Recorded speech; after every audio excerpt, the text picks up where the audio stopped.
What is up? What is up? What is up?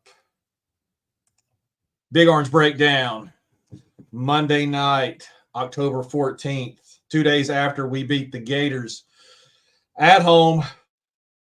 For the first time, we have back to back wins over the Florida Gators in Neyland Stadium since I was 14 and 16 years old. Yeah, I mean, I was too young to remember it. I don't remember, the back-to-back wins at home. So it's I don't want to say bittersweet, but I'm glad that we beat Florida because we've been on the opposite side of that so many times. So many times we've been on the opposite side of this. We've played really great in a couple of Florida games in the span of the last 25 years that we did not win.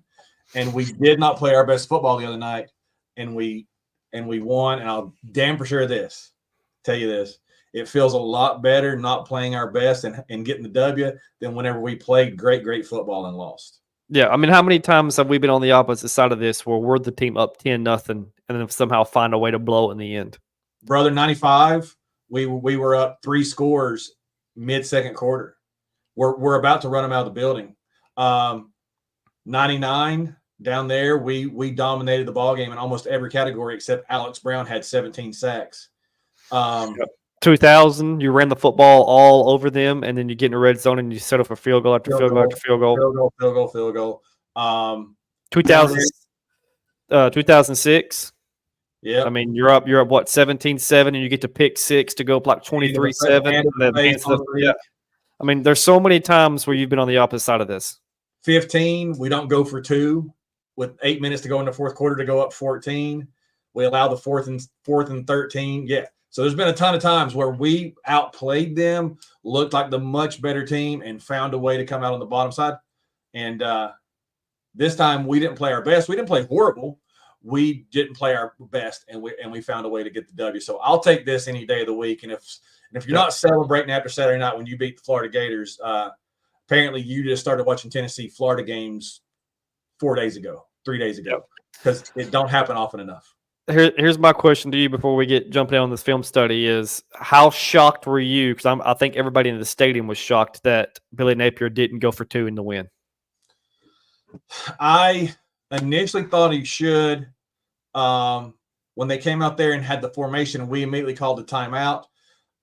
2 things crossed my mind. One was he got at least what he wanted, which was taking one of our timeouts away. And we had it scouted correctly. And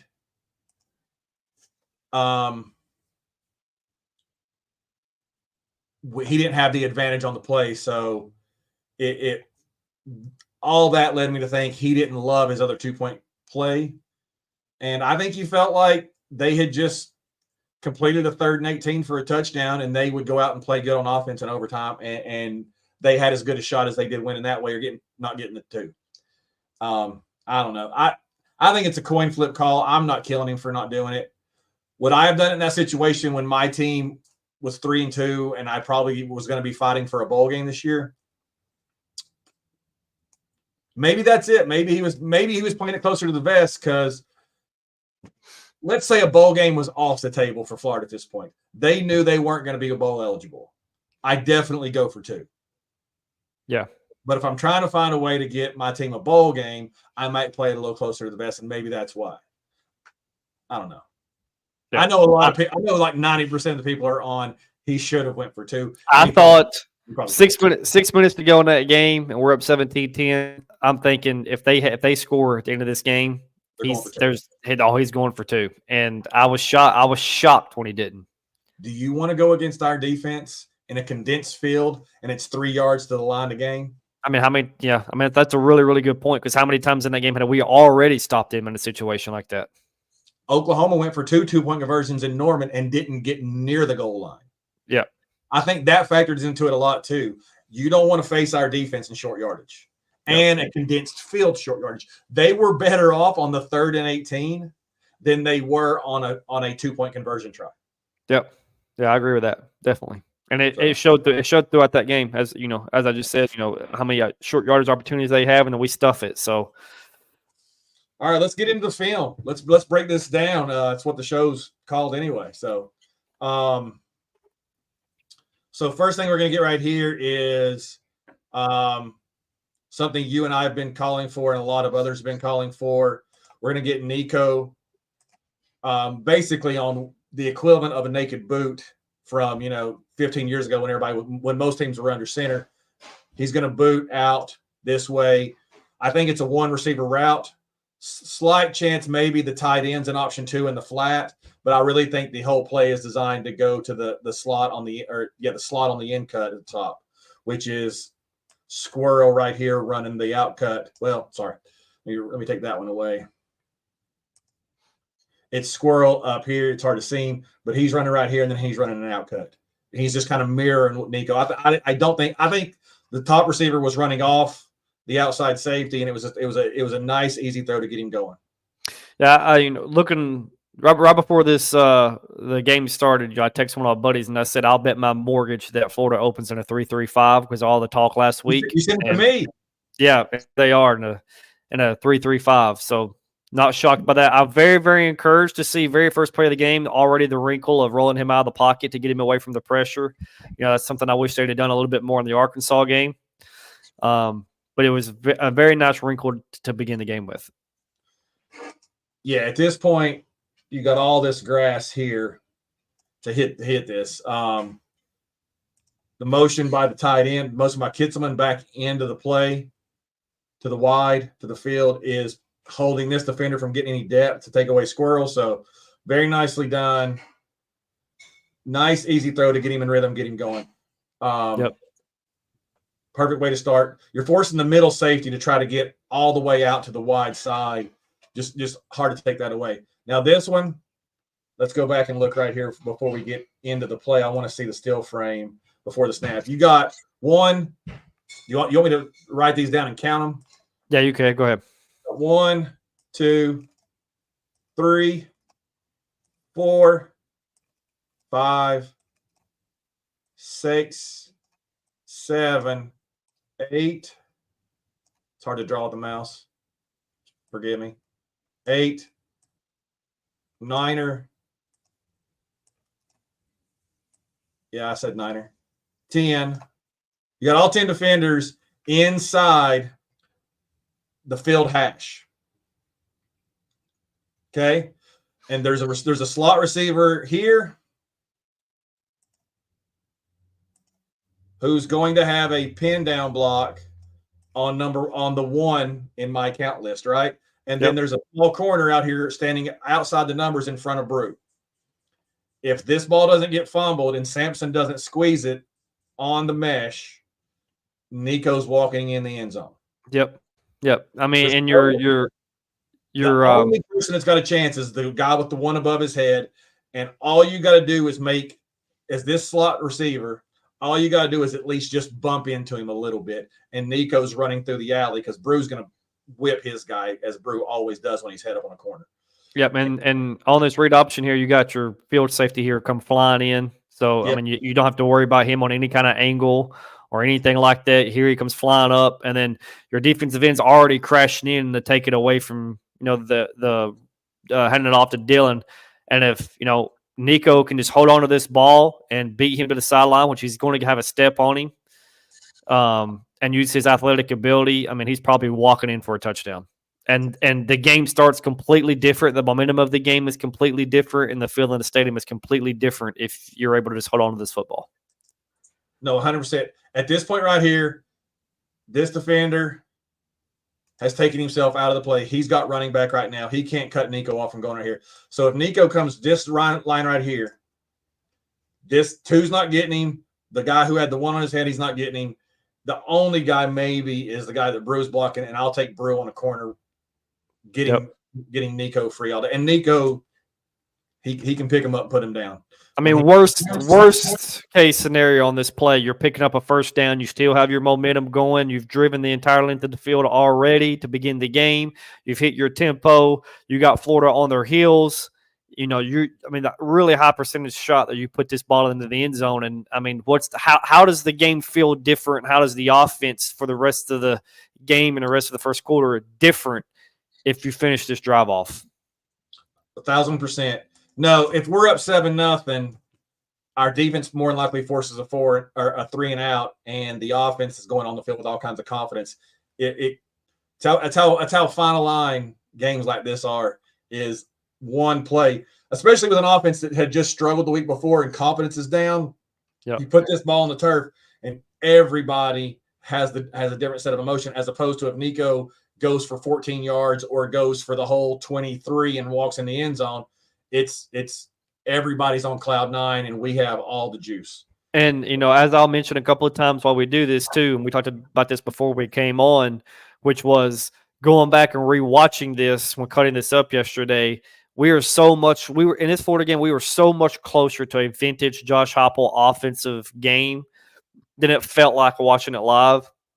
And you will see some plays throughout this that proves that, even more. But this is just the beginning of it here, of where we were so close to having another explosive play for this offense to get some positive momentum going and some juice going in this game. Yeah. Now, this angle doesn't show it, but they showed an angle during the live broadcast, almost ground level from directly behind the offense, zoomed in on the mesh. And it clearly was a read. It wasn't a dummy handoff that was automatically designed. It was a read that Nico was pulling or keeping, and Sampson just clamped. So, Sampson's in the mesh, waiting on the ball to go into his belly, and you're supposed to wait until you feel the quarterback turn loose. And Sampson, while the ball's in Nico's hands, Sampson clamps and pulls the ball out. Yeah, it's just one of those things. They'll get that cleaned up. Yep. We had the exact type of play in that Alabama game in 22. Yeah, same play. It led to a Dallas, whatever Dallas's last name was. Turner. Dallas Turner's a walk-in touchdown. So, this, super unfortunate and made the game, put all of us on nerves is what it did. Yep. And then here, I'll put this in here too, because, again, a new formation that we really hadn't seen yet this season. It's another wrinkle Heupel put into playbook for this week. Last week we were all kind of clamoring for something new, some kind of wrinkle, throw something in its offense to start generating something. And here you got your 2 tight ends, 12 personnel. We've been talking about that. Short yardage situation, 3rd and 1. They bring 12 personnel back out. It's something new that we really haven't shown this season. And, you're right. The double H-back on the same side of the quarterback, right or left, it's a unique thing. Usually you would see one of them on the opposite side of the quarterback. It's a strange look, but you can do a lot with it still, and we haven't done quite enough of it. And on this play, Florida's got 8 in the box on 3rd and 1 to match to match us. Coop whiffs on his block here, and I think he ends up on his back, but it's a really good job. Coop almost ends up in the end zone. Yeah. It's he whiffs pretty bad, but it's a really good job by Kitselman here, picking that up right there. Coop went 6 yards without touching anybody. The tackle did a good job of swimming him and pulling him and threw Coop by. Coop got his head down just a little too much, but yeah. It's a really good job by Kitselman here, getting a piece of this Florida defender just enough to allow this 3rd down play to get picked up. Stays does a really nice job too on the cross spot, picking up one coming through the C gap. No, I'm sorry, it's Kitselman that picks him up. Yep. Gets him just enough. Davis just missed him. Nevertheless, 5-yard gain, 3rd and 1. I feel like we can get 3rd and 1s pretty much anytime we want it. This right here, 2nd 14. I believe we had just had a sack on the previous play. We're running routes up top. We're running what I would call the most commonly ran play in the Josh Heupel playbook. As far as a pass play, it's a dagger wheel or a post wheel or a dig wheel. it's always the wheel, and it's either a dig, a dagger, or a post, and it's hard to tell the difference. And it's really the receiver and the quarterback. It's the receiver's option which one he runs based on the depth of the safety. Yep. But it's pretty simple. You just get squirrel. And you're trying to figure out how that safety is going to play this. Is he coming in to play the dagger or the post? And if he does, then your wheel is going to go over the top of him in a one-on-one situation, or does he stay back and on top of the wheel route? And if he stays back on top of the wheel route, then you're going to have the dagger or the post coming across the middle. Yeah, it's designed to be this is what it's meant to be. Yep. But it all, as you said, it kind of stems. Where's my red? It stems off this guy right here. If he comes down, then you're going to want Brazile to carry, instead of coming under, you're going to want him to carry over on a more post type route. If he stays back, if this guy drops, you're going to definitely want him to stay more on the underneath dagger in the middle top route. And sometimes on this concept too, your slot receiver, which is running the wheel route, he is reading the boundary defender there, and if the boundary defender stays back, he'll cut his route off on an 8-9 yard comeback. And yes. And if the boundary defender is staying up and he's closing that distance, the receiver's closing that distance between him and that defender, he'll run right by him on the wheel. Right. If you got this, which this would be, if this corner and this safety did this, that would tell you it's cover 4. Yep. That would automatically tell you it's cover 4 if they both bail. That would tell Brazile to cut it across, and that would tell Squirrel to, when he gets to the top of the wheel, to lock it down and come back to the ball. Yep. That's what you get if you see cover. That's what they're supposed to do if they see 4. Now on this one, what we get, and we're going to talk about this because it's going to lead us to something that happens later in the ball game. Brazile comes here. They both bail. They both show cover 4, and Brazile brings it across the middle. Actually, Brazile brings it more like out to here, but as the camera moves, it's going to be in a different place. Squirrel still runs the wheel. Nico chose to throw it.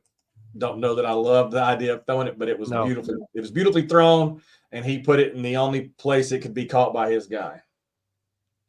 I mean, he stared it down. He did, but I'm hoping he was staring at the safety and not staring at the spot. And then you see up top there, as you're talking about with the cover 4, and we're talking about the wheel route, he's already breaking that off and coming back. He is. The good thing is this linebacker actually was dropping in front, and it would have been a hard throw to get that out there. Now, I think on this play too, the safety is there to kind of break this up, because really at the snap, Nico looks to his left, and the safety has his back to that side of the field and not looking that way. So I think Nico sees that and thinks there's no way he can get turned and back to the middle of the field. But Nico stared at, like you'll see here, Nico's eyes immediately go left. Your safety has his back turned right there. And then Nico sees that, and then he comes back, but he stares it down too long and waits too long because there's no window there to really throw the ball, and that allows the safety to read his eyes, flip his hips, and get back across and then make the hit on Brazile. Yeah, what I would like to see Nico do if I'm coaching this, and I'm sure in film study, this play works a lot better if I can get it back far enough. Okay, there's Nico's eyes left. Yep. Nico's eyes should stay left for another full second. Mm-hmm. Yeah. If his eyes stayed, see, they went back now. That was like a millisecond. His eyes are back middle. If his eyes stays left until Brazile gets to right here, this guy's way out of the play, and it's all kinds of open space. But because he looks back middle, he allows this safety to come back to the middle. So what you want him to do is you want Nico to stay over there, and then come back to it. Now, let me ask you a question on that. Do you think that is because he's rushing himself because of some of the pressure that he's been feeling in the pocket? That he's rushing through his progressions or he's got his clock in his head is sped up because of the pressure he's been getting in the pocket. A little bit, and I'm guessing he was taught during the or coached on during the week. Look off where you're wanting to go with the ball, because I think he was always wanting to go to the boundary. I think he was always wanting to read the boundary, and he'd been taught, look, go, show your eyes over there and try to take the defenders a little bit away, and then he wanted to get back to where he actually wanted to go. And real quick, just go back to that play real quick from that last view, just for about 5 seconds. Another one that we'll talk about in here too, from behind the quarterback view, if you can grab it real quick. Right there, Kitselman across the middle. Again, that's just easy throw. Yeah, that's we talked about this before we came on. It's just yes, Brazile was open in his eyes. I see why he thinks that. It's not as covered. He's thrown it into a window. He's made that throw earlier in the season. But you have a safer throw to Kitselman to get you 5, 6, 10 yards and keep your momentum going here and checking that down instead of throwing it into traffic the way he did. No, I mean, if he puts the ball right here where I put the red dot, if he puts it right here with a little bit of touch, Kitselman's catching it and probably still getting you to the same spot. More than likely, if Kitselman can catch it here with a little bit of touch so he's not having to lose his balance, he's able to turn and get right here, and momentum is going to carry him to midfield. Yep. He's going to get to the middle of the tee more than likely. So it's the easier throw. But, hey, what this right here does show you is world-class arm talent and ball placement when he's got conviction in his throw. Yep. This next one that we're going to, it's a drive killer. It's the sack to end the first quarter, and I ragged on it. I ragged on him right after this is happening. I put it on Twitter, and Lance Heard just gets flat out whipped. But I'll give him a credit too. After this play, he played much, much better the last 3 quarters of this football game. Yeah, I'm wondering how much chewing he got, because he was much, much better, dude. He is a freak of an athlete for a human being that size, and he's not in the best shape of his life. Clearly, it's 2nd and 15. That right there is his feet crossed over, man. That's not what you're taught as a not. Watch his footwork when he's in his drop. His feet cross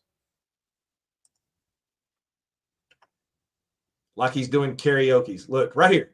His feet cross. Yeah. Your feet are never supposed to get more than shoulder width apart when you're slide stepping right there. You got to keep a wide base and your rear end low and stay wide and slide like you're guarding a basketball player.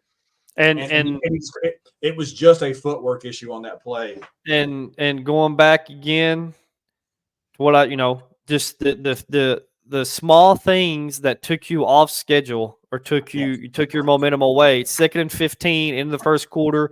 You're on the fringe of field goal range right there, and you don't take a sack there. It kind of, to me, I don't know if he'd have been able to make the throw or if it might have been broke up. But again, Kitselman's coming across his face. You could dump it down on 2nd and 15, pick up 5, pick up 6, turn it into 3rd and 8, 3rd and 9. You're in field goal range, have a chance to tie the game up at 3-3, and then Heard gets whipped and Nico goes down. You're out of field goal range, and it kills that drive. It's just, again, another thing we'll see in this where you're shooting yourself in the foot. It's not Florida scheming anything up to slow you down. You got guys open. You're making you yourself shooting yourself in the foot repeatedly.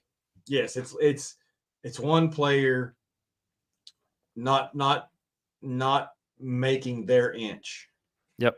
I'll say it 1,000 times. Football is a game of inches on every play, and if you all do just your inch, you'll walk a mile.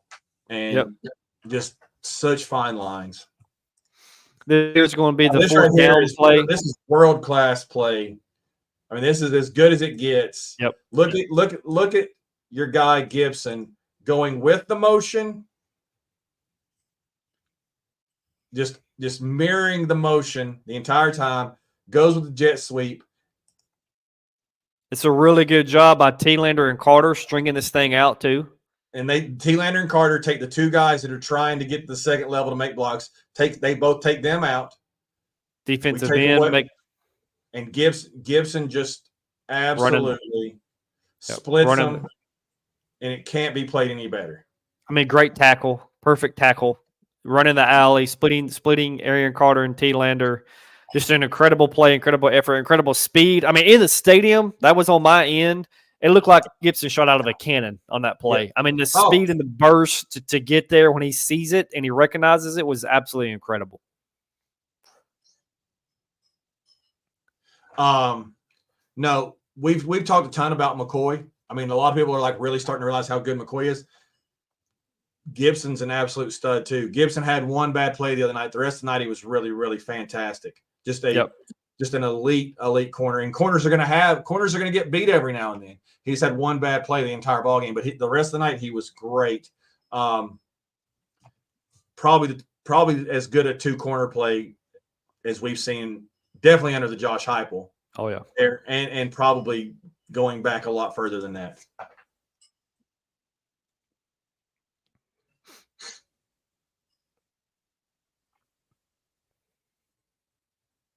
This is going to be the deep shot to Squirrel that you just barely miss.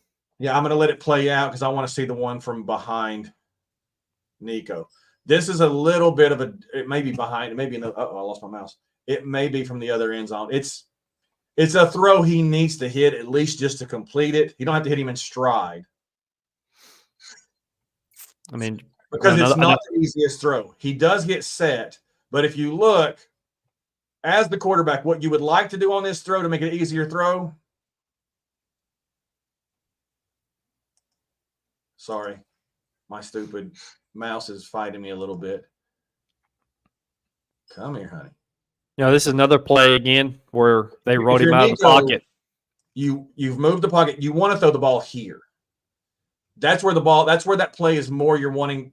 Naturally, it's easier if you look where Squirrel's chest is open and his eyes are, it's easier to throw it out in front of him over here. But because this safety's here, because that safety is right there in the play, Nico does the right thing and throws it back this way. Sorry, I may have to go off camera to make this work. It's lagging. But no, he throws it back over here, which makes it a much more difficult throw. Leading the receiver when you're throwing from here back across this way is a much, much more difficult understanding the trajectory and the touch that needs to be on that ball. So it's not an easy throw because of he read it right. That safety's in front of him. So let me throw the ball and bend Squirrel back away from it. But again, your first thought as a quarterback's got to be worst case scenario, I complete this pass to Squirrel with him in a back pedal and he falls down and it's a 40-yard completion. The only thing you can't do is overthrow it by a couple yards. That's the worst thing you can do. And I know it's another play again where they wrote him out of the pocket to get him away from any type of pressure. That's another play call where Josh Heupel dials it up, gets you a guy wide open for 6 points, to generate momentum, to create some momentum. And, again, just you're not finishing the job here. And I think this might be I don't know if this is I think this is a design because of the way someone is coming across and blocking this end that's coming free, and also the way Hurd is getting out and blocking this side, where I think this is a design run for Nico. And it may be the actual first design run of the game that's not a read. Yeah, this is the only designed run for him, I believe, all game. This was not a read, whatever. If you watch the way we block it, nobody's getting read. It's a showing the running back and Nico's pulling design. There's no option on it. The only other time that Nico had a play during the ballgame that I can think of is the fumble where he actually had the option to run. We didn't run him nearly enough because, as you see, ridiculously successful on this play, and it should have been sprinkled in a little bit more. Yep. But yeah, see, he's not reading that defender. Kitzelman's assigned to block him. Yep. And then Hurd is designed to pin the linebacker right here. Yep. And they go for the fake, and there's nobody for Hurd to block. if you've watched the last 3 weeks, everybody we're facing is on snap, everybody's first couple steps in the middle of the field, safeties and linebackers, it's all downhill. And if you just do this about 5 more times during the ball game with Nico, those guys, their footsteps stop being downhill on snap because they have to stay on their heels in case he sneaks out the back door. It'll open up Dylan Sampson, and it'll let blockers be the ones that are causing the momentum at point of contact with the defenders. If they'll just use a little bit more of that. You have to have some of these designs put into the game plan each week for this offense to be able to really be full throttle. And the thing is, you don't have to do that. You don't have to be that creative with it. You can run that same thing right or left just 5 or 6 times a ball game. It'll probably never get you less than 7 yards. I'm pretty sure I went back and looked, and Nico's had about 12 design runs on the year. All of them have gotten positive yardage. 9 of the 12 have been explosive play, 10 yards or more runs. Yeah. I mean, it's baffling to not use them more often because you're going to get a good gain out of it every time. You're never going to lose yardage, and it's going to slow down the pursuit to the running backs the more he does it. Yeah, I agree. I completely agree. They got to get. You need to do that on Saturday with Bama coming to town to create Potter's momentum, to create the tempo, to stay in front of the sticks, use his legs in the rim. What I love about this play here, we talked about this before we came on, is this is Heupel playing chess right here, and he sees what Florida is in. He confirms it by moving Kitselman out, and the DB is walking out with Kitselman, so it confirms to him, to me, you can tell me if I'm wrong here, but this confirms to him this is cover 1 man, 1 high safety, it's man 5. Underneath. Yeah, this is cover 5, which is what you said. It's single high with man underneath. It's cover 5. 100%. You're exactly right. And he motions Kitselman out. So at this point, he knows Chase Nimrod running right by this guy, and it's where Nico reads it. It's open, and I don't know if this is a miscommunication on where Chase is supposed to fade to the boundary, or if Nico just flat out just completely missed this. No matter what you're seeing, Nico can tell where Chaz is. It's just so there's 2 plays the other night that I had huge problem with by Nico. This play and the pick. One was a absolute horrible decision, and one was a horrible execution of throwing the football. These are the 2 plays. The rest of the night, thought he was pretty damn good. Not great, pretty good. Yeah, you're right. As soon as he knows it's cover 5, they check to it. And if this guy doesn't immediately go into a back pedal, you just throw it. And you see wherever Chaz is, and you throw it out in front of him by a yard, by a half a foot, not far. You just lead him wherever he's at. If he's hugged the boundary, then you throw it out in front of him on the boundary. If he's on the numbers, you throw it on the numbers. It's really just wherever Chaz is at, that is where Nico's supposed to go with it. He just misses it. He misses it terribly. It's a throw that I think at my advanced age, I could still make probably 9 out of 10 times if I didn't have a pass rush in my face. I could still complete that ball most of the time with a clean pocket. I mean, this is a much, much easier throw than the one we just broke down with Squirrel. Oh, this is a high school throw. This is a high wide school open throw. Yes. The offensive line blocks it up, at this point, protects it. Chad, he knows where he's going with it. He sees Chaz is inside the numbers. There's no reason the ball should land anywhere near the white line.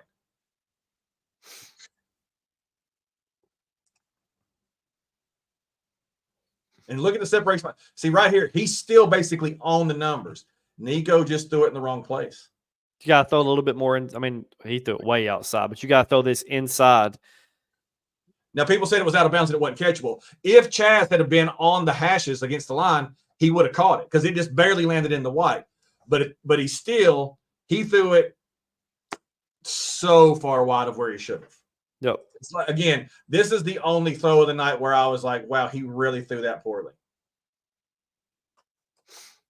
We'll get another good view of it here. But again, they're playing inside technique. It's man. He's not in a hard back pedal. Go ahead. I'm sorry. Yep. As I was saying, they're playing inside technique. Eyes are on the receivers. They're not looking at the quarterback, so it shows that it's man. I mean, he just runs right by him. It's exactly where Nico looks. I mean, he knows it's going to be open. He knows with Chaz's speed that it's going to be open. And he's looking there, and it's there. I mean, it's again another play dialed up by Josh Heupel to put 7 points on the board, and your offensive players they don't execute. Where the ball lands, if Chaz would have been on the hashes out there, it would have hit him in the hands, or he would have had a chance to catch it and step out of bounds immediately. Yep. Just gotta throw that ball correctly, and it's a touchdown, and we're up 7-3 late first half and feeling really good. I mean, if you really think about it, right there. I mean, you're the explosive play you miss on the first drive when Nico fumbles the football. That's 7. That right there, you hit that. That's 7.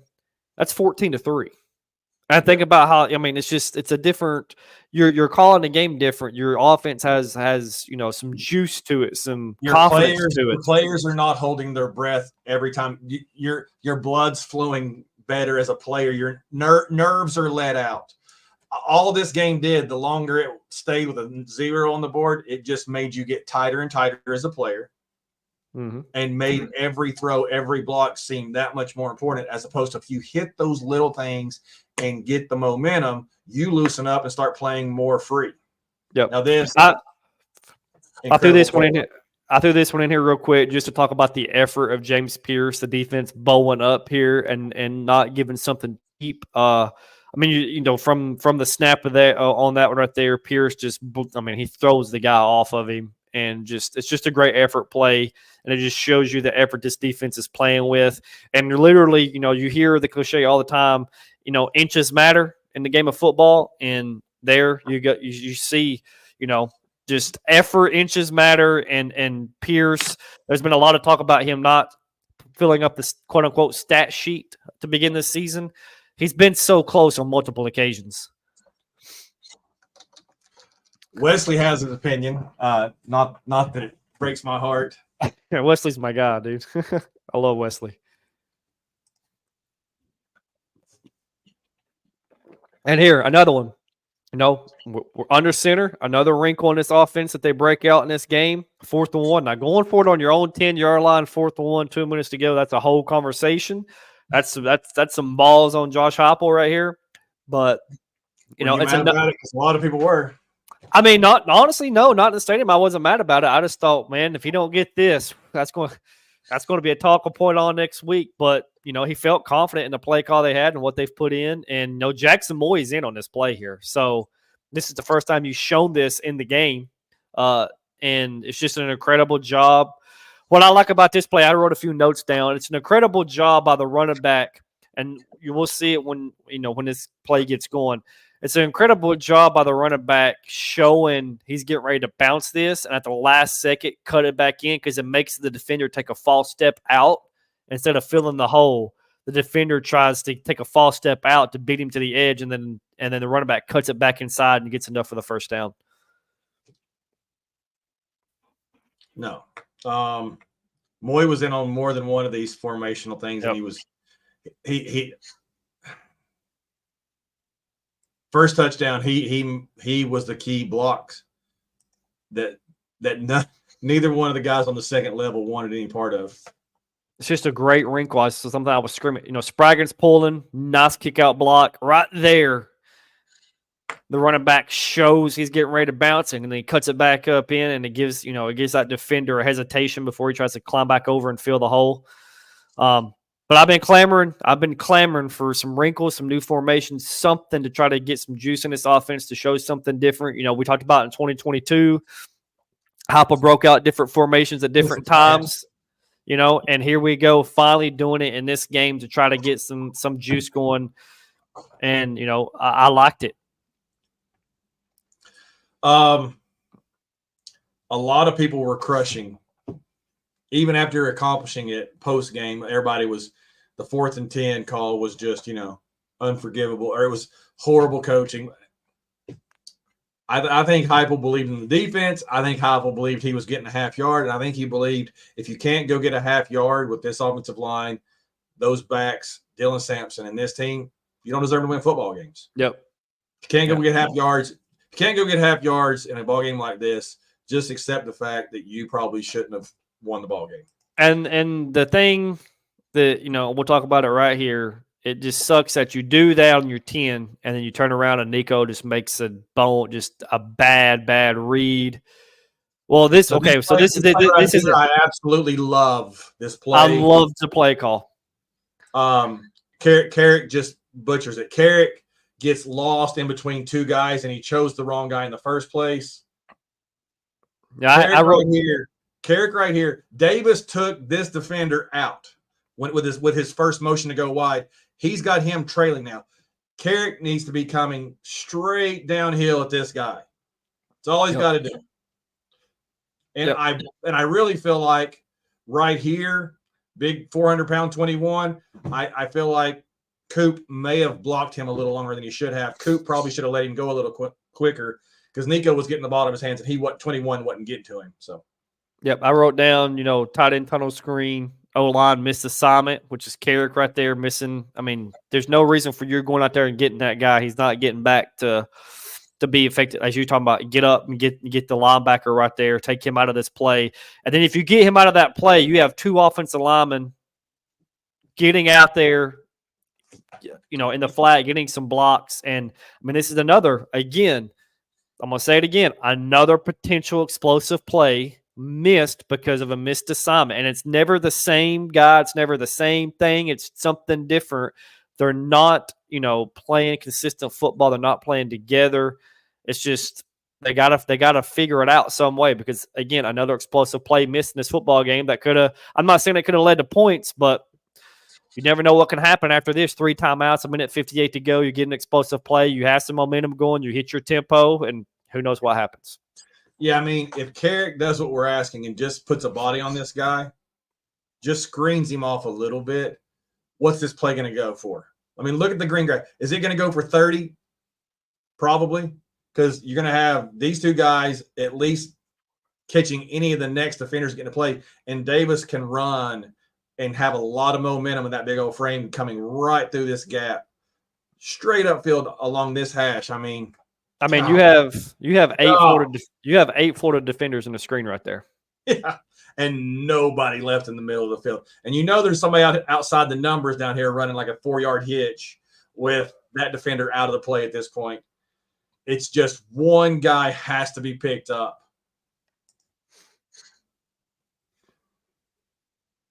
.44 comes in late, but 44 doesn't get in the play if we have the first guy blocked. Just such fine margins, man. Just fine margins.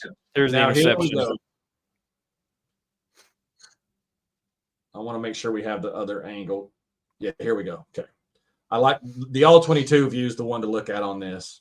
Yeah. I in the stadium, I saw this developing the entire way, and I could not believe he threw that football. I couldn't believe he threw the football.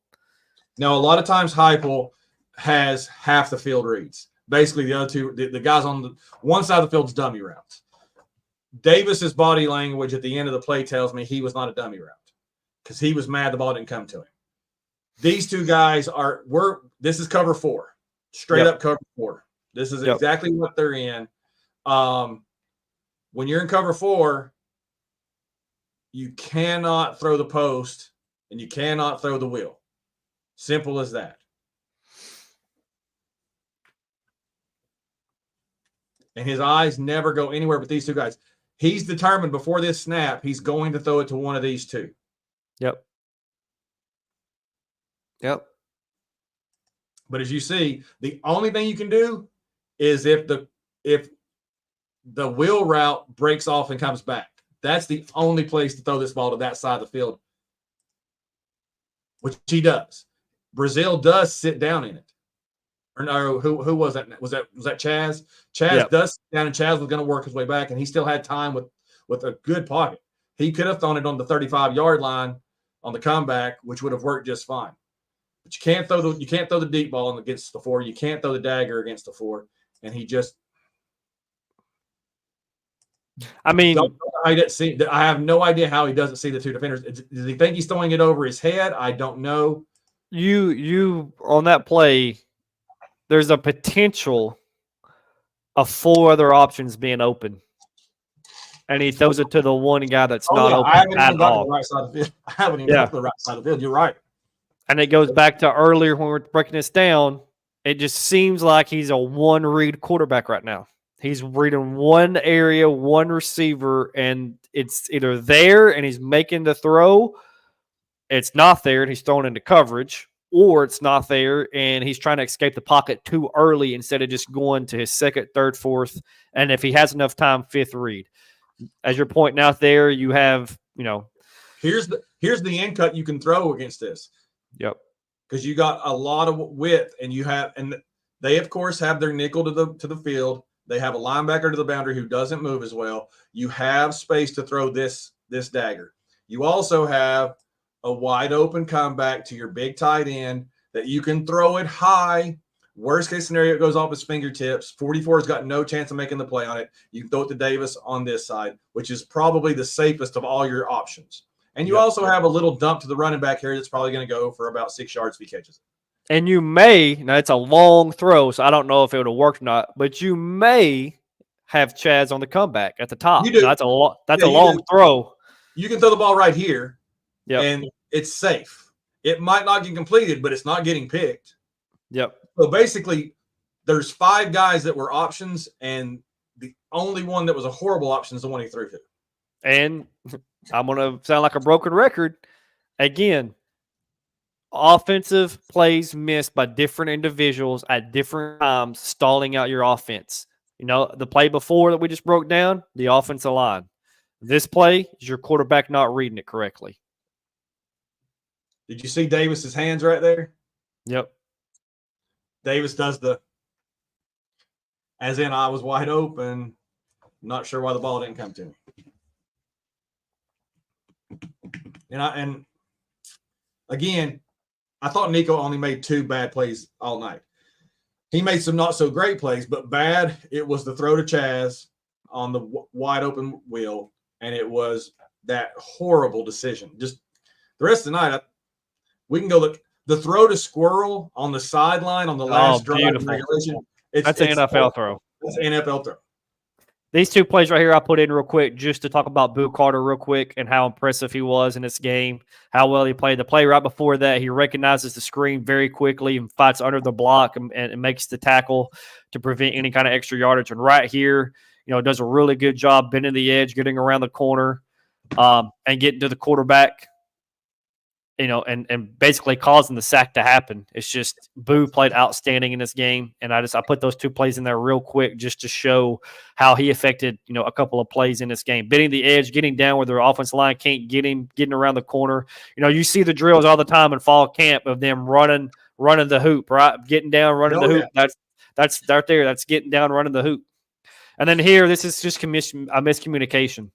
It's just miscommunication between, I can't tell who, looks like maybe Joshua Josephs and Ricky Gibson not trading this off the correct way, because that's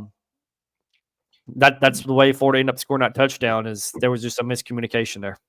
Yeah, Gibson was trying to get downhill for the run just a little. Gibson should have stayed over the top on that. Why I think it might have been, was it Joshua Josephs had the underneath? I think that was who it was. Josephs had the underneath. Gibson had over the top, and Gibson come under to take the under route, and he should have stayed over the top, and the touchdown's never there. And again, here, this play, jumbo package. Real quick. Yep. Boo was incredible. You pointed that out on those last 2. Sure would be nice to see him field a punt. Oh, gosh, yeah. Yep. Right now, we'll talk about this too probably by the end of this, but I don't know how I feel about having your best cornerback back there right now fielding punts and taking shots. I don't like it. I don't know if maybe they don't trust Boo, but I feel you got to put somebody else back there, because I don't feel comfortable having your best corner taking shots. I don't want to point out a whole lot on this other than the fact that this defender and this defender wanted none of Jackson Moore. There's, I agree. A couple of things I'll point out on this real quick as it goes. Campbell, chop block to prevent that guy from getting the backfield, making the play. Moy, and I think it might be Kitselman getting upfield. I think it's actually Nathan Robinson is a tight end on the line here, taking out 2 defenders He makes the initial block, boom, then takes out the linebacker trying to come across to fill the gap, takes them both out, clears the way, and you have Moy and Stace coming up behind and clearing the way. Another good design. 14 is just not interested. Don't want it at all. No. No, business decision. Yep. A good design. Good design. Thank you, Greg, for asking. We sure do. It'll be up on the live stream on YouTube. It'll also be reposted where you can just watch it live on Jordan's Twitter page. Yep. Again, real quick, as this rolls, Campbell chop block, preventing the guy from getting the backfield and making the play. Really good job there. Nathan Robinson taking out two guys, taking out the end, plus taking out the linebacker. The linebacker's trying to fill the gap. You see him scrapping across. Boom, takes out two guys. I cannot believe the edge Florida defender right here does not make this play. Got him, and then Sampson's ability to break tackles and just keep his feet moving on this play. You got Kitzman and Moy taking out the defender right there, double teaming him, and Sampson just continuing to keep his feet moving and ends up scoring his touchdown. Yeah, you better have him squared up, and you better have a really, really good hold, because Dylan Sampson is about as slippery and as creative as it gets at finding extra yards when it doesn't seem like there's a whole lot there. Yep.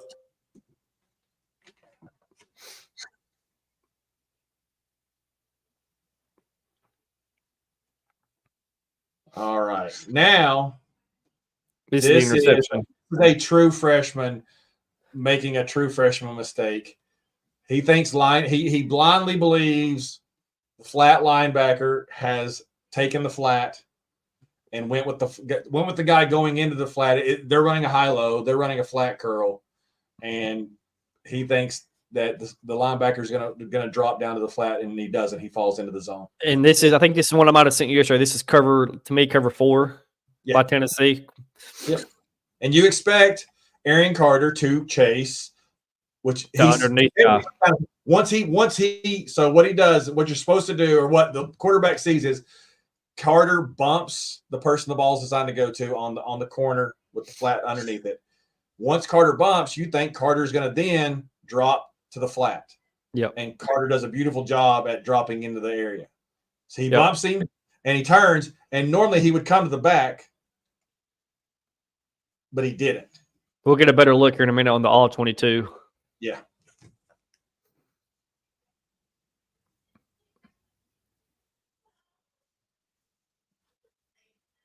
Yep, here we go.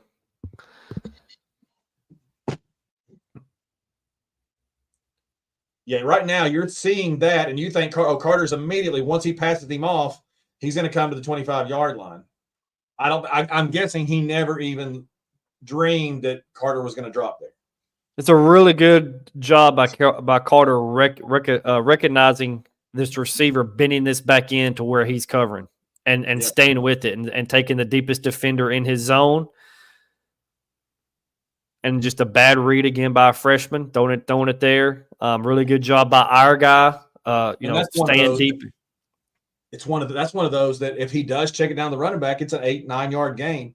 Yep. And we just got him to make the mistake. I think this is the play where we have wide open. Yeah, this is squirrel wide open, and I think it might be Bishop that blows this here to get the pressure in Nico's face that causes him to misfire on this ball, and if not, it's probably a touchdown on Squirrel. I think do you think Nico was throwing to Squirrel? Because I've watched it a bunch, and I think Nico was actually throwing it to Brazil, to Brazil's back, just trying to get rid of it. I don't think he was throwing to Squirrel. Maybe I'm wrong. In the stadium, I thought, he's throwing this to Brazil, but I think he may be throwing it to Squirrel because he sees it, and I think he gets hit right as he's letting it go, and it sails on him.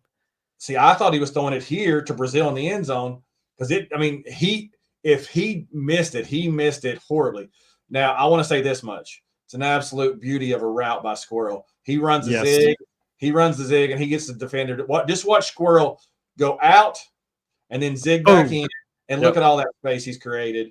I mean, that's a touch. That's probably a touchdown.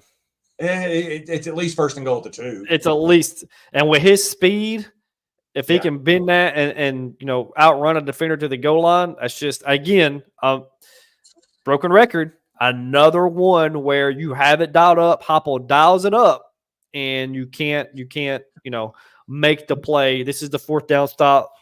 McCoy, incredible play, putting his foot in the ground, attacking the slant, not getting pass interference. It's just great getting pressure on the quarterback a little bit, making him, not be able to see this very clearly. Just watch how great a play this is to get over the top and get your hand on the ball and not use your offhand to hook like so many guys do, which draws the PI. Yep. Look at this. The right hand doesn't even touch him with the right hand. Does not touch the receiver at all. Really good job. With him, goes right over, gets the ball. Just McCoy's an absolute stud. He's stud. Putting the foot in the ground, the explosive ability of putting that foot in the ground and closing and being able to get there.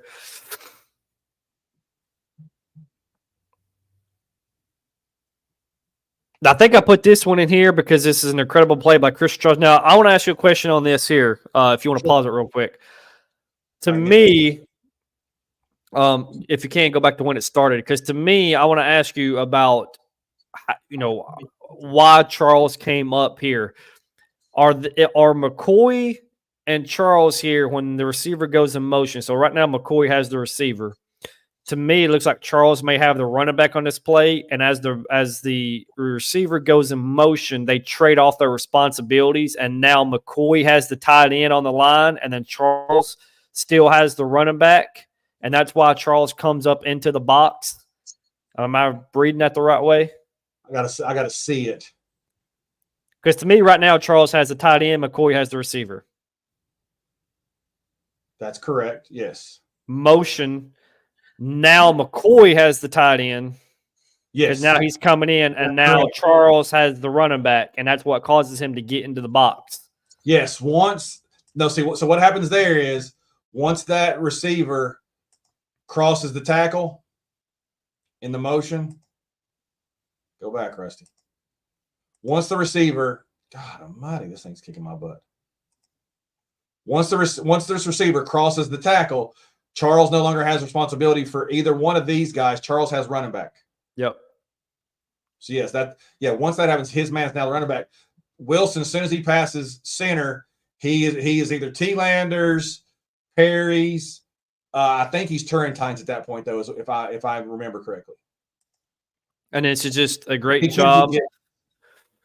Trading off your responsibilities, getting into the box, and then the effort right here to not allow yourself to be blocked by this guard coming up, bending it down to where he can't get you and making this tackle is incredible. Charles, I thought, had an incredible game, probably one of the best games he's had as a Tennessee Vol. And if he can stay healthy, get him more snaps. Yeah, he was fantastic. So yeah, what happens now is McCoy has tight end, Charles has back, T-Lander has the other tight end. Perry has slot, which you don't love that, and Gibson has Wilson, who came in motion. Yep. And Turrentine's got six. So you're in five again. You're in cover 5. 100%, Josh. That just beautiful earlier by. Yeah, right there, Charles. Get under the I thought it was the guard at first, but it's the tight end coming down to try to seal him off, and him bending under that and getting under it and be able to make a tackle for a loss right there. Yeah, so everybody out there watching, take a quick minute right now. Thanks for anybody that's tuning in tonight. We are up on Jordan's Twitter. We'll be on my Twitter next time we come up. And we are over at the Big Orange Breakdown YouTube page. Please go try to hit the like button, hit the subscribe button on Big Orange Breakdown. You can watch live there as well. And you'll be able to watch the replay on all those different apparatuses. So what we got here is kind of odd. If you want to look at it right now, this does not look like a ball we should hand off. No. It looks like a ball we should either be throwing the quick bubble to Squirrel right here because you got a blocker and you want to get Squirrel behind him down the sideline. Should be an easy. Because nobody's out here responding. You got a 2-on-1 right here.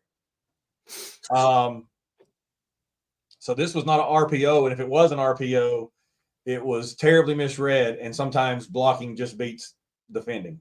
Yep. Now what you get is this defender gets here before we snap it, but if once this motion started, if Nico would have recognized it, I would have called for the snap while while Kitsma was in motion and just bubbled it in a hurry and had I think that's Thornton. Had Thornton just tell that guy a story, do something. Yep. Again, earlier in this, I crapped on Hurd for the piss poor effort of blocking. Right here, I'm going to give him all the credit in the world. Guard, tackle, pull, offensive line's blocking down. Carrick absolutely whiffs on this. Whiffs. I don't think he even touches him. And Sampson again getting upfield. Hurd exploding, through there and finding the closest guy to him, taking him out, clearing the path for Sampson to get in the end zone. As bad as the play was to end the first quarter and the missed assignment by him, allowing the sack to take you out of field goal range, he makes up for it right here. Bending the corner, getting around, exploding into the open field and finding the nearest defender to him and clearing the path for Sampson to get into the end zone. For anybody questioning the physical gifts of a man that's 6'5", 330 pounds, I want you to watch Lance Hurd running right here. Explodes. Out in front of a running back. This is why this kid's a 5-star, and he just needs to figure it out and get in a little bit better shape, get his footwork better. Can't be crossing your feet over when you're in pass block. But dude is – just watch this athleticism for a human being that size. That is like crazy athletic at that size.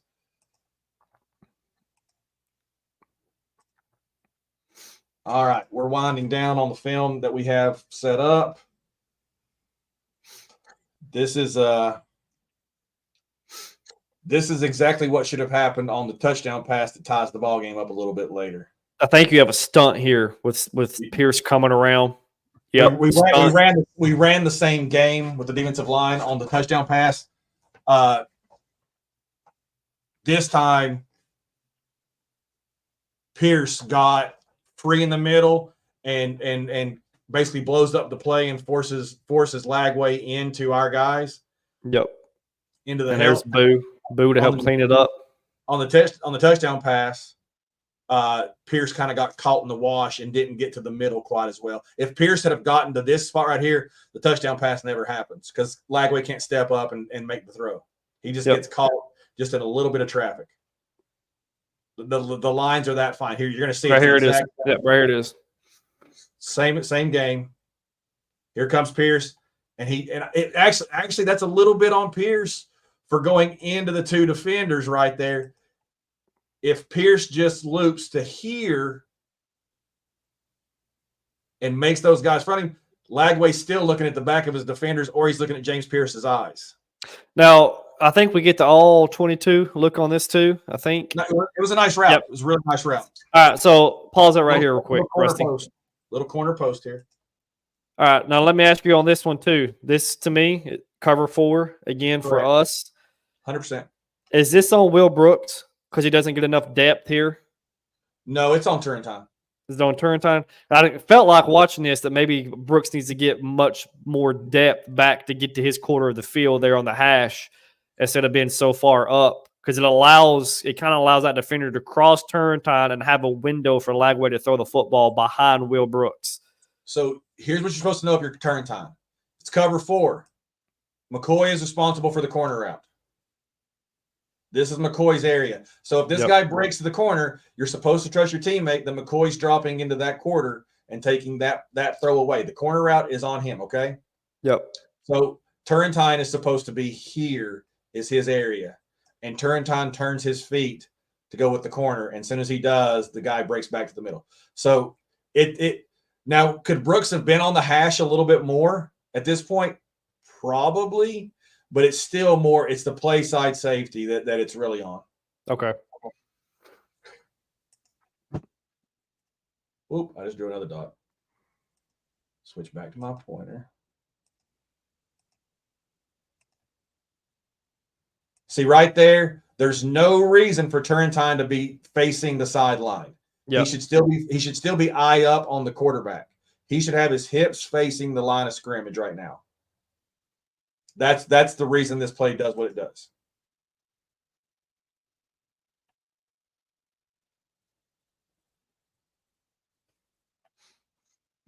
Turrentine played a hell of a ball game. I don't disagree at all. I feel like Brooks needs to get a little bit better depth to make that throw a little bit tougher on Lightboy. Why is it not pausing? There we go. A little late, but no. Again, Brooks should have probably been on the hash, not outside the hash in quarters. But to me, that was really just Turrentine turning his hips and not trusting McCoy to have the corner. Yep. This clip here, I mean, I put it in there because again, broken record, missed assignment. You drop this football and you catch this football, you get yak, you get this to maybe in field goal range, fringe field goal range. You still have a timeout left with about 13, 14 seconds left. If you catch this football, I mean, it hits you in the hands. You got to catch it. You're getting probably to the 40 maybe, and you're on fringe of field goal range.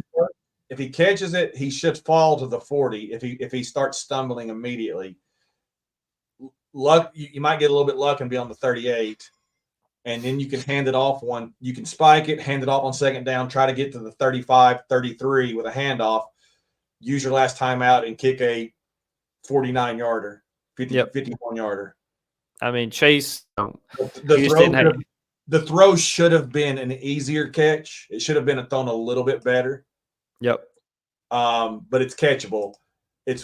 Again, that's a huge window. Nico's got to put that ball basically where he put the touchdown pass to Thornton in the Oklahoma game. That's where you would like for this ball to have been thrown. But I'm not going to crush Nico on this one. It's a little bit more on the receiver. And again, Heupel dialing it up. I mean, it's another another great play call. I think this is the last one that we're going to break down tonight. I put this in here. 2nd and 15. This play here, it's a loss. It's a stunt. Bryson Eason ability to read this immediately instead of rushing upfield, getting out there to the flat to read that this is a screen and making the play on this is just really incredible. It's a stunt. It's such phenomenal football by Eason. It wasn't long ago that both of our defenders right here would have only thought quarterback. Yep. They would have only thought quarterback. And Eason immediately feels the way he's being blocked and can read what the linemen are doing, which is what you should be doing. Feel how you're being blocked. Recognize that, and that should tell you where the play's going. And that's exactly what he recognizes that, and he's like, oh, they're both sliding out into the flat to block. And then splitting them. And then and the other thing I love about this play is Aaron Carter's right on top of it as a second guy. If they have to bump Eason off of him, Carter's cleaning it up and taking the guy down. And the reason I put that play in there too, in the overtime is it was more yards lost, helps make the field goal even tougher for the Florida kicker who ends up missing the field goal. Small little things like that, plays like that matter throughout the game. Yardage matters throughout the game. And Eason seeing that, making that play, causing that yardage loss there, made that field goal tougher for Florida in the overtime period for him to miss the field goal. Oh, the defense was phenomenal. They allowed time of possession to be a little bit more, but we gave the ball back a couple times too quick too. Yep. Again, I think you and I both feel monumentally better right now than we did after the Arkansas game. And you should feel better after a win than a loss. But even take away the result of the scoreboard, what we saw in watching the film set a team that played much better football against Florida than they did against Arkansas. Yes. Yep. Arkansas felt like we were miles away from being anything competent on offense, except for really the first drive out of halftime. That second drive was aided by 30 yards of penalties. it felt like you were miles away in the Arkansas game. Yeah. Rewatching this game, it felt like you were 5 feet away from a 30, 40-point explosion and doing what you should have been doing, which is blowing that Florida team out. If they can just find a way, Nico, to dial it back a little bit and hit those deep balls, if they can figure out some consistency where all 11 players on offense are playing together as one unit and making the plays that are there, this offense can start clicking the back half of this season, and everything you have to play for is still out in front of you. If the offense can just find out a way to help the defense out, this team still has a lot of potential to do a lot of things this season. Yeah, I mean, what are we at right now? 7, 8 in a row where we haven't given up more than 20 points. Yeah. I believe we're at 7 in a row where we haven't given up more than 3 in the first half of a football game. You got to feel like if this offense can get anywhere near the mid-20s, it's winning. Yeah. To get to 30, it's probably going to cover a 7 to 10 point spread. And all the talk and all the discourse and all the conversation about Nico this week, he shows you just enough to realize he barely has any experience playing the game of football. And then he'll show you a handful of plays that show you why he was a 5-star number 1 overall player in the country. It shows you the ceiling's still way, way, way up here. Yes. That's all I keep seeing is there are issues that he's got to clean up. He's got to start just trusting the situation, trusting the line a little bit more. Don't feel like you got to flush immediately. And we talked about this. He did flush 3 times and go on 14, 15-yard runs. The tackles just have to make sure they don't hold at the point of attack. None of the holds all 3 times were called. None of them aided him in getting the gaining the yardage he gained.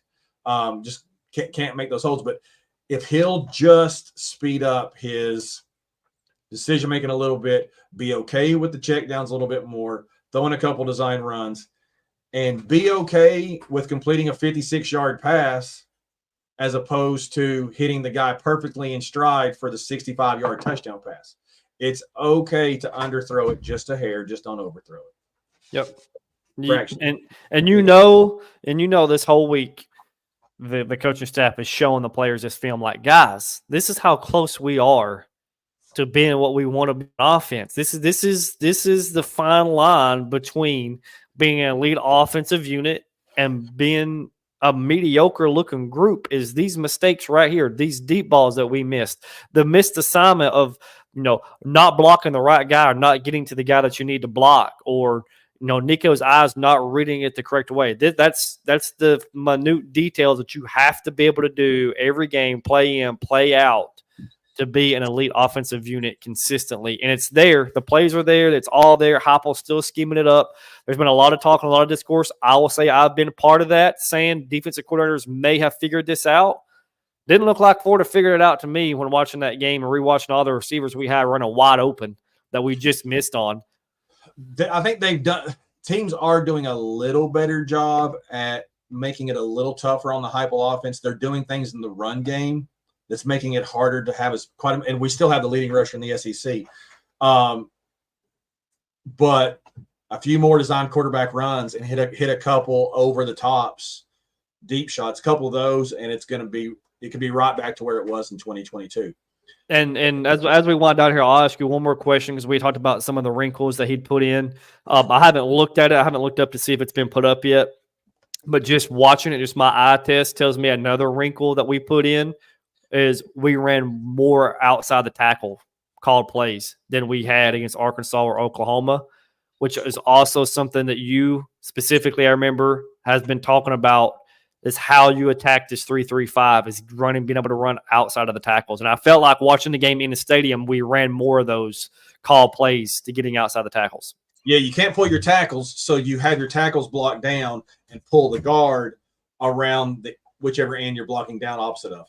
Yeah, and you run outside off that pulling guard's hip.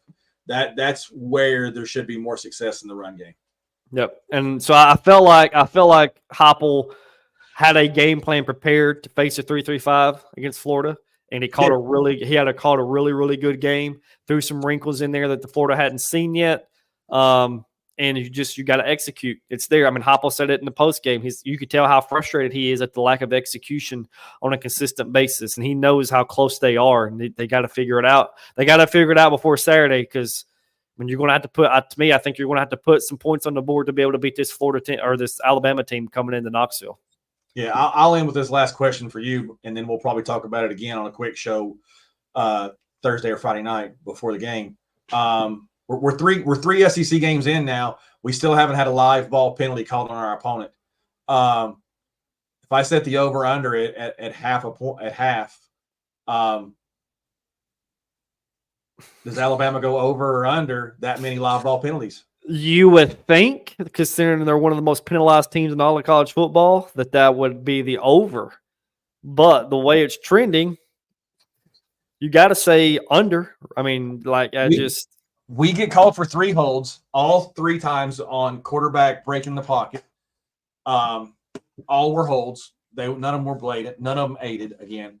But there were 0 times that with our defensive line that Florida held. Has our defensive line drawn a holding call in the last 3 SEC games at all? No, I'm telling you, Arkansas, Oklahoma, and Florida, the 3 that we've played so far, there's been 0 live ball penalties called on our opponent. There's been pre-snaps. There's been unsportsmanlike conducts and personal fouls. Live ball holds, pass interferences, defensive holding, face mask. I don't know how that's possible with our defensive line. It just makes no sense. I guess in the Arkansas game, I guess because it's a personal foul, I don't think it was a live ball. The smack to Nico's face is technically a live ball penalty, but actually it's a personal foul. So I don't. That was one, and then we got hit late out of bounds on that same drive. That's the 30 yards in the Arkansas game.